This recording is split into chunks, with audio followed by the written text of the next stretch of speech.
గోషామహల్ స్టేడియంలో పోలీస్ అమరవీరుల సంస్మరణ కార్యక్రమం జరుగుతోంది. డీజీపీ మాట్లాడుతున్నారు. లైవ్ చూద్దాం. మినిస్టర్ ఆఫ్ తెలంగాణ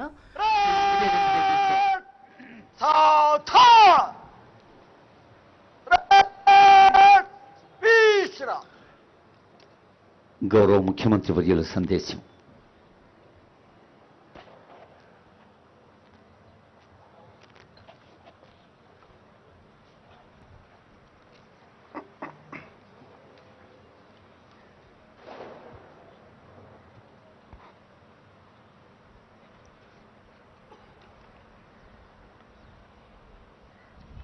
పోలీస్ అంటే సమాజానికి ఒక నమ్మకం, ఒక భరోసా. ప్రపంచమంతా నిద్రపోతున్నా సరే సమాజంలో శాంతి భద్రతల పరిరక్షణకు కట్టుబడి తను మాత్రమే మేల్కొని ఈ సమాజాన్ని కాపాడుతూ ఉంటాడు. విధి నిర్వహణలో ఒక్కోసారి ప్రాణాలను సైతం ఫనంగా పెట్టాల్సి వచ్చినా మన పోలీసులు వెనకడుగు వేయడం లేదు. ఒకవైపు నెత్తురు చిందుతున్నా మన రక్షణ కోసం ప్రాణాలు అర్పించిన వీరులు ఎందరో ఉన్నారు. విధి నిర్వహణలో దేశం కోసం ప్రాణాలు అర్పించిన ఎందరో పోలీసు అమరవీరులను స్మరించుకోవడం మన అందరి కర్తవ్యము, బాధ్యత. ఆ బాధ్యతతోనే దేశవ్యాప్తంగా ప్రతి సంవత్సరం అక్టోబర్ 21న పోలీసు అమరుల సంస్మరణ దినోత్సవంగా ఘనంగా నిర్వహించుకుంటున్నాం. ఈ సందర్భంగా విధి నిర్వహణలో వీర మరణం పొందిన పోలీసు అమరులకు తెలంగాణ రాష్ట్ర ముఖ్యమంత్రిగా 4 కోట్ల ప్రజల పక్షాన ఘనంగా శ్రద్ధాంజలి ఘటిస్తున్నా. పోలీసు అమరులను స్మరించుకునే రోజు అక్టోబర్ 21కి మహోన్నత చరిత్ర ఉన్నది. 1959 అక్టోబర్ 21న అంటే సరిగ్గా 66 సంవత్సరాల కిందట భారత చైనా సరిహద్దుల్లోని హాట్ స్ప్రింగ్స్ వద్ద దురాక్రమణకు దిగిన చైనా సైనికులతో మన సైనికులు వీరోచితంగా పోరాడారు. మాతృభూమి పరిరక్షణలో సిఆర్పిఎఫ్ అధికారి కరణ్ సింగ్ నేతృత్వంలో 10 మంది జవాన్లు వీర మరణం పొందారు. నాటి నుంచి ప్రతి ఏటా అక్టోబర్ 21వ తేదీన దేశవ్యాప్తంగా విధి నిర్వహణలో ప్రాణాలు అర్పించిన పోలీసు అమరులను స్మరించుకోవడం మన దేశపు గౌరవప్రదమైన సాంప్రదాయంగా మారింది. దేశం కోసం ఆనాటి నుంచి ఈనాటి వరకు ఎందరో పోలీసులు ప్రాణత్యాగం చేశారు. వారందరికీ పేరు పేరున హృదయపూర్వక శ్రద్ధాంజలి ఘటిస్తున్నాను. ఈ సంవత్సరం దేశవ్యాప్తంగా 191 మంది పోలీసు సిబ్బంది, తెలంగాణ రాష్ట్రంలో 6 పోలీసులు విధి నిర్వహణలో ప్రాణాలను అర్పించారు. గ్రేహాండ్స్ కమాండోలు T Sandeep, V Sridhar, N Pawan Kalyan సంఘ విద్రోహ శక్తులతో పోరాడుతూ వీర మరణం పొందారు.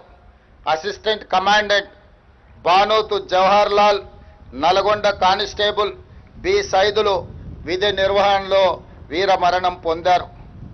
3 రోజుల క్రితం నిజామాబాద్లో సిసిఎస్ కానిస్టేబుల్ ఎంపల్లి ప్రమోద్ కుమార్ విధి నిర్వహణలో వీర మరణం పొందారు. భర్త ప్రమోద్ను పోగొట్టుకున్న తన భార్య ప్రణీతకు, అతి చిన్న వయసులోనే తండ్రిని కోల్పోయిన అతని 3 కుమారులకు, వారి కుటుంబానికి ప్రభుత్వం అండగా ఉంటుంది. వారి కుటుంబానికి 1 కోటి రూపాయల ఎక్స్ గ్రేషియా, అమరుడైన కానిస్టేబుల్ పదవి విరమణకు వచ్చే లాస్ట్ పే డ్రాన్ శాలరీతో పాటు కుటుంబ సభ్యులలో ఒకరికి ప్రభుత్వ ఉద్యోగం, 300 గజాల ఇంటి స్థలం మంజూరు రాష్ట్ర ప్రభుత్వం చేస్తుంది. వీటితో పాటు పోలీసు భద్రత సంక్షేమం నుండి 16 లక్షల ఎక్స్ గ్రేషియా, పోలీసు వెల్ఫేర్ నుండి 8 లక్షల రూపాయల ఎక్స్ గ్రేషియాను ప్రమోద్ కుటుంబానికి చెల్లించి వారి కుటుంబానికి రాష్ట్ర ప్రభుత్వం అండగా నిలబడుతుంది. అదే కాకుండా 18 సంవత్సరాల క్రితం 29/6/2008న ఒరిస్సాలోని చిత్రకొండ రిజర్వాయర్ మావోయిస్టుల దాడిలో మరణించిన 33 మంది పోలీసు అమరులకు స్థలాన్ని కేటాయించి దాదాపుగా ఈ 18 సంవత్సరాలు ఈ సమస్య పరిష్కారం కాలేదు. అందుకే ఈనాడు తెలంగాణ రాష్ట్ర ప్రభుత్వం ఆ సమస్యను పరిష్కరించి ఆనాడు ప్రాణాలు కోల్పోయిన 33 మంది పోలీసు కుటుంబాలకు ప్రతి ఒక్కరికి 200 గజాల చొప్పున గాజుల రామారం, మల్కాజ్గిరి, మేడ్చల్ జిల్లాలో స్థలాన్ని కేటాయించినమని చెప్పడానికి నేను సంతోషిస్తున్నాను.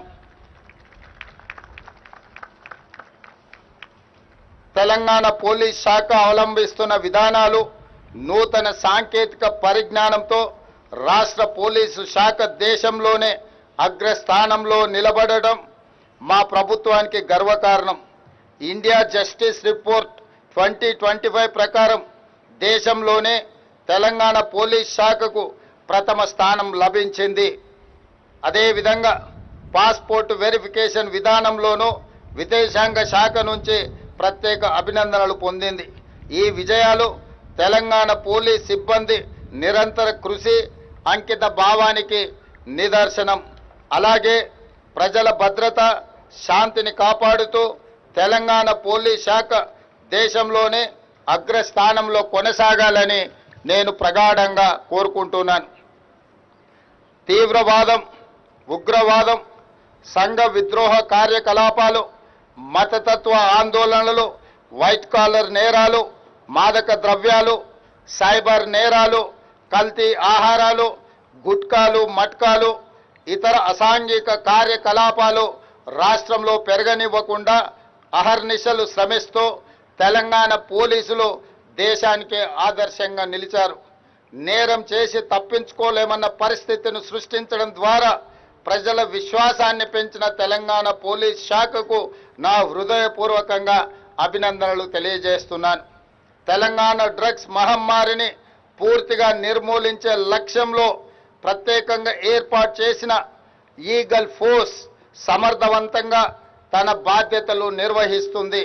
తెలంగాణను డ్రగ్స్ రహిత రాష్ట్రంగా మార్చాలి అనే మా ప్రభుత్వ సంకల్పం. ఇందుకోసం పోలీస్ శాఖకు పూర్తి స్వేచ్ఛతో పాటు విస్తృత అధికారాలను ఇవ్వడం జరిగింది. డ్రగ్స్ దందా వెనుక ఎంతటి వారు ఉన్నా వదిలిపెట్టవద్దనే ఆదేశాలను అధికారులకు జారీ చేశాం. ఒకప్పటితో పోలిస్తే నేరాల స్వభావం మారుతుంది. సైబర్ నేరాలు, డిజిటల్ నేరాలు, morphing content, drugs, human trafficking వంటి కొత్త తరహా నేరాలు పోలీసులకు సవాలుగా మారుతున్నాయి. మానవ నేరాలను మించి సైబర్ క్రైమ్ వార్తలు పత్రికల్లో ఎక్కువగా కనిపిస్తున్నాయి. టెక్నాలజీ రూపంలో ఎదురవుతున్న సవాళ్లకు టెక్నాలజీతోనే తెలంగాణ పోలీసులు సమాధానం చెప్తున్న తీరు ఈరోజు మనం అభినందించాల్సిన అవసరం ఉన్నది. సాంకేతికత వినియోగంలో తెలంగాణ పోలీసులు అందరికంటే ముందంజలో ఉండడం మనకు గర్వకారణం. సైబర్ నేరాలను ఎదుర్కొనేందుకు డీజీపీ స్థాయి అధికారి ఆధ్వర్యంలో సైబర్ సెక్యూరిటీ బ్యూరోను ఏర్పాటు చేశాం. ఈ విభాగం అత్యంత సమర్థవంతంగా విధులను నిర్వహిస్తూ దేశంలోనే ద బెస్ట్గా నిలిచింది. సైబర్ నేరగాళ్లను అరికట్టడానికి అంతర్రాష్ట్ర ఆపరేషన్లు సైతం నిర్వహిస్తున్న తెలంగాణ పోలీసులకు యావత్ దేశం అభినందనలు తెలియజేస్తుంది. తీవ్రవాదం, మావోయిస్టు కార్యకలాపాలు గతంలో రాష్ట్రంలో విస్తృతంగా జరిగేవి. కానీ నేడు పోలీస్ శాఖ చర్యల వల్ల శాంతి నెలకొంది.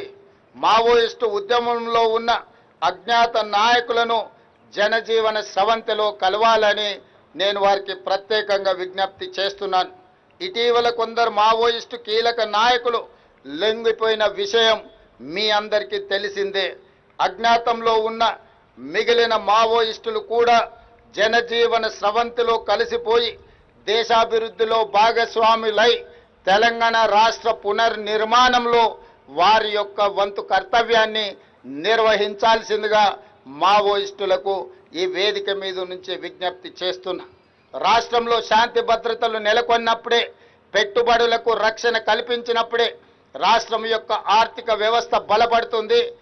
నిరుద్యోగ యువకులకు ఉద్యోగ ఉపాధి అవకాశాలు కల్పించబడుతుంది.